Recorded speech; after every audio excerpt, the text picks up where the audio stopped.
yang masih memberikan kita semua jamaah yang dirahmati Allah berupa nikmat iman, nikmat Islam, nikmat usia, nikmat kesehatan dan kesempatan, sehingga kita bisa bersama-sama hadir di masjid yang dirahmati Allah ini dalam rangka melaksanakan ibadah solat Isya yang insyaallah nanti dilanjut dengan ibadah solat tarawih dan witir. Maka marilah kita mensyukuri segala karunia dan nikmat yang diberikan oleh Allah Subhanahu wa taala tersebut dengan kita bersama-sama meningkatkan keimanan dan ketakwaan kita di hadapan Allah dengan cara menjalankan segala apa yang diperintahkan oleh Allah dan meninggalkan segala apa yang dilarangnya. Mudah-mudahan dengan begitu kita tergolong sebagai hamba yang bertakwa di hadapan Allah Subhanahu wa taala, hamba yang insyaallah kelak Allah masukkan ke dalam surganya, surga jannatun tajri min tahtiha al-anhar khalidina fiha abada, amin ya rabbal alamin. Salawat dan salam semoga senantiasa terlimpah dan tercurah kepada sayyidul anbiya wal mursalin khatamun nabiyyin, beliaulah baginda Rasulullah Muhammad sallallahu alaihi wasallam. Allahumma shalli ala sayyidina Muhammad wa ala ali sayyidina Muhammad. Mudah-mudahan dengan kita senantiasa meneladani petunjuk dari Rasulullah sallallahu alaihi wasallam, mengikuti apa yang beliau perintahkan kepada kita, kita tergolong sebagai umat Muhammad yang berhak mendapatkan syafaat dari beliau di yaumil akhir kelak. Amin amin ya rabbal alamin. Ma'asyiral muslimin yang dirahmati Allah Subhanahu wa taala, seharusnya bertindak sebagai imam tarwih pada malam hari ini adalah Al-Mukarram Syekh Ustadz Yasir LC. Tapi karena beliau berhalangan hadir, maka Al-Fakir pada malam hari ini menggantikan beliau.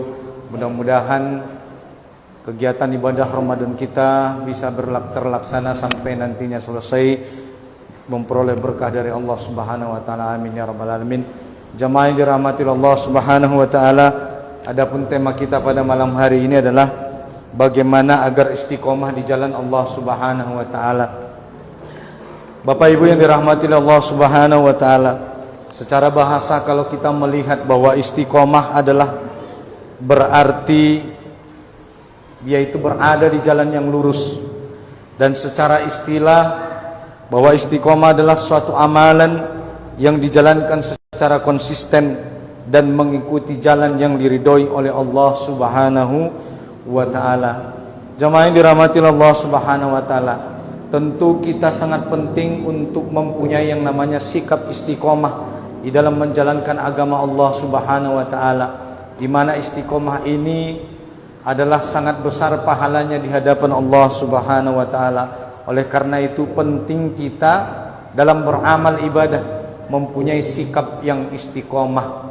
Istiqomah ini adalah permintaan kita semua, dan inilah yang selalu kita harapkan dalam beramal ibadah. Kurang lebih sehari semalam kita selalu memohon keistiqomahan di hadapan Allah Subhanahu wa taala. Mana dia Ustaz? Setiap kita di dalam solat kita, di dalam rakaat solat kita, kita selalu memohon yang namanya istiqomah ke hadapan Allah Subhanahu wa taala. Itu kenapa? Menunjukkan betapa pentingnya istiqomah itu. Sehingga Allah mengajarkan kepada kita ada satu doa yang selalu kita ulang-ulang kurang lebih 17 kali sehari semalam. Itulah di dalam ayat yang selalu kita baca. Itulah permintaan ihdinas siratal mustaqim. Ya Allah, berikanlah kami petunjuk kepada jalan yang lurus. Mustaqim, istiqomah. Nah, jadi kurang lebih 17 kali sehari semalam kita selalu memohon kepada Allah agar Allah memberikan kita yang namanya istiqomah, yaitu petunjuk kepada jalan yang lurus. Bapak Ibu yang dirahmati Allah Subhanahu wa taala, itu baru kalau yang wajib. Belum lagi kalau kita tambah dengan yang sunnah, salat duha, salat tahiyatul masjid, salat qobliyah subuh, salat tahajud, tarawih, witir, maka tidak terhitung berapa kali kita memohon yang namanya petunjuk kepada jalan yang lurus, ataupun agar diberikan oleh Allah kepada kita yang namanya sikap istiqomah di dalam agama Allah Subhanahu wa taala, yaitu ketetapan hati dalam menjalankan apa yang diperintahkan oleh Allah Subhanahu wa taala. Jemaah yang dirahmati Allah Subhanahu wa taala, maka apa langkah-langkah kita agar kita menjadi pribadi yang istiqomah? Yang pertama yaitu kita penting meluruskan niat dan tujuan di dalam beribadah. Bahwa kita dalam segala melakukan amal ibadah, maka niatnya haruslah lillahi ta'ala, yaitu semata-mata mengharap ridho daripada Allah Subhanahu wa ta'ala. Kenapa harus mengharap ridho Allah Subhanahu wa taala, Ustaz? Karena memang hanya Allah yang bisa memberikan balasan pahala. Maka kita dalam beramal, apapun amalnya harus niatnya ikhlas mengharap ridho Allah. Jangan Bapak Ibu datang ke masjid ini karena Pak Ustaz. Jangan Bapak Ibu datang ke masjid ini karena ingin dipuji suami. Kenapa? Karena Pak Ustaz tidak bisa memberikan pahala. Karena suami ibu tidak bisa memberikan pahala. Maka siapa yang bisa memberikan pahala? Allah Subhanahu wa ta'ala. Kenapa? Karena pemilik surga juga adalah Allah Subhanahu wa ta'ala. Maka oleh karena itu, apapun amal kebaikan kita, niatnya adalah harus ikhlas mengharap ridho Allah Subhanahu wa ta'ala. Kenapa? Karena kalau bapak dan ibu ini datang ke masjid ini karena Pak Ustadz, maka nanti di hari akhirat Allah akan berkata, mintalah pahalamu kepada Pak Ustadz. Tentu Pak Ustadz tidak bisa memberikan yang namanya pahala. Maka siapa yang bisa memberikan pahala? Satu-satunya itulah Allah Subhanahu wa ta'ala. Maka apapun amal ibadah kita, maka niatkanlah itu semua karena mengharap ridho daripada Allah Subhanahu wa ta'ala. Yang kedua, jamaah yang dirahmati Allah Subhanahu wa ta'ala, cara kita agar istiqomah di jalan Allah adalah memaknai kalimat syahadat, yaitu asyhadu an la ilaha illallah wa asyhadu anna Muhammadar Rasulullah, bahwa tidak ada Tuhan selain Allah dan bahwa benar Nabi Muhammad itu adalah utusan Allah Subhanahu wa ta'ala. Oleh karena itu, jangan kita pernah menyembah Tuhan selain daripada Allah Subhanahu wa ta'ala. Karena siapa yang menyembah Tuhan selain daripada Allah, maka terjatuhlah dia kepada perbuatan yang bernama syirik.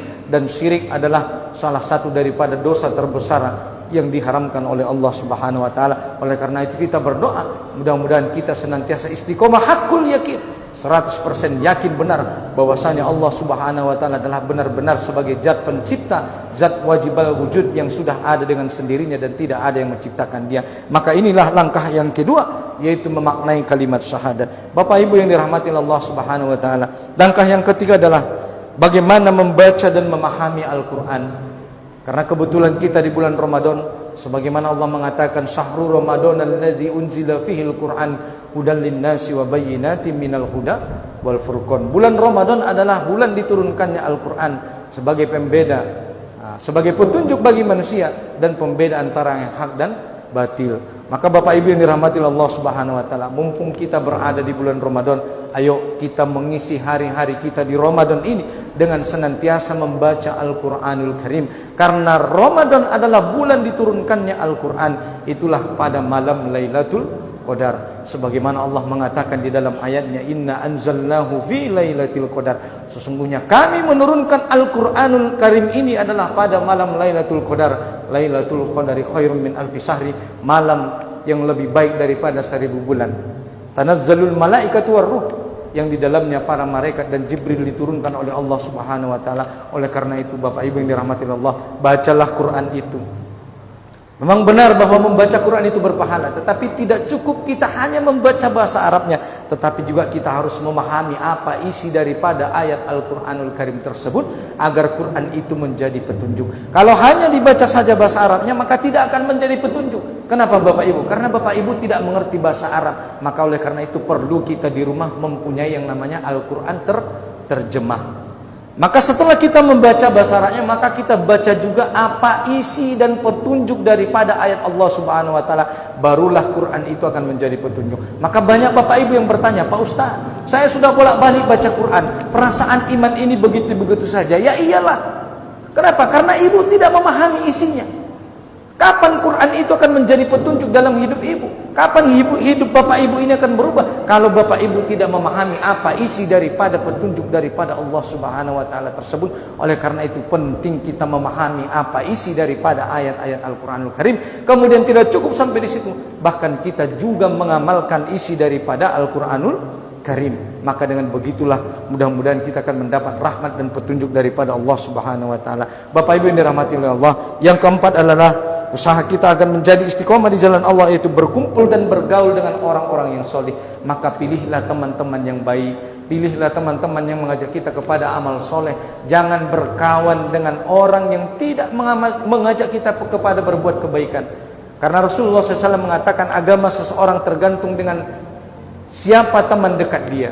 Maka pilih-pilihlah teman dekat kita di dalam kehidupan ini. Kalau kita berteman dengan seorang tukang besi, maka paling tidak kita akan terkena asapnya kalau tidak terkena apinya. Kalau kita berteman dengan seorang penjual parfum, maka walaupun kita tidak dapat parfumnya, minimal kita akan terkena sedikit wangi-wangi daripada parfum tersebut. Oleh karena itu, perhatikan dengan siapa kita berteman. Kalau ada teman kita yang tidak soleh, lebih baik putuskan pertemanan tersebut. Dan pilihlah teman-teman yang mengajak kita, yang mengingatkan kepada Allah dan mengingatkan kepada akhirat. Maka itu lebih baik daripada kita berteman yang mengajak kita kepada kehancuran dan maksiat di hadapan Allah Subhanahu wa taala. Maka inilah langkah yang keempat, berkumpul dan bergaul dengan orang-orang yang soleh supaya kita istiqomah di jalan Allah Subhanahu wa taala. Yang kelima adalah berdoa memohon agar bagaimana Allah meneguhkan hati kita di dalam iman. Sebagaimana doa yang sering kita bacakan. Apa doanya Bapak Ibu? Yaitu ya muqallibal qulub sabbit qulubana ala dinik. Ya muqallibal qulub sabbit qulubana ala dinik. Ya muqallibal qulub sabbit qulubana ala dinik. Ya Allah, ya Tuhanku yang membolak-balikkan hati manusia, maka berikanlah ketetapan dan keteguhan iman di dalam hatiku. Maka doa ini sangat bagus kita amalkan di dalam kehidupan kita. Bapak Ibu yang dirahmati Allah Subhanahu wa taala. Oleh karena itu pahala istiqomah ini sangat besar. Terakhir di dalam ayatnya Allah mengatakan, Innal ladzina qalu rabbuna summa istaqamu natanazzalu alaihimul malaikatu alla takhafu wa la tahzanu wabshiru bil jannah allati kuntum tu'adun. Quran surah Fussilat surah ke-41 ayat ke-30, yang artinya sesungguhnya orang-orang yang berkata Tuhan kami adalah Allah, kemudian mereka meneguhkan pendirian atau istiqomah di dalam keimanan itu, maka mereka kelak ketika meninggal dunia, maka akan datang para malaikat yang turun kepada mereka, dan mereka berkata malaikat itu, alla takhafu wa la tahzanu, janganlah kamu takut, janganlah kamu bersedih, karena sesungguhnya bergembiralah kalian, karena surga Allah telah dijanjikan kepada kalian. Maka balasan daripada istiqomah adalah surga Allah Subhanahu wa taala, surga yang luasnya seluas langit dan bumi, yang diperuntukkan bagi orang-orang yang bertakwa. Uiddat lil muttaqin, maka surga hanya Allah berikan bagi orang-orang yang bertakwa dan tidak untuk orang yang bertakwa. Oleh karena itu marilah kita jaga takwa kita di hadapan Allah Subhanahu wa taala. Masih ada beberapa malam lagi yang tersisa di bulan Ramadan ini, maka Bapak Ibu tetaplah senantiasa istiqomah, hadir salat berjamaah di masjid ini. Begitu juga pada malam harinya kita salat tarawih dan witir. Mudah-mudahan setelah ini, setelah masuknya 1 Syawal, kita tergolong sebagai hamba-hamba yang muttaqin, hamba-hamba yang bertakwa di hadapan Allah Subhanahu wa taala. Amin amin ya rabbal alamin. Barakallahu fikum. Subhanakallahumma wa bihamdika asyhadu an la ilaha illa anta wa astaghfiruka wa atubu ilaik. Assalamualaikum warahmatullahi wabarakatuh.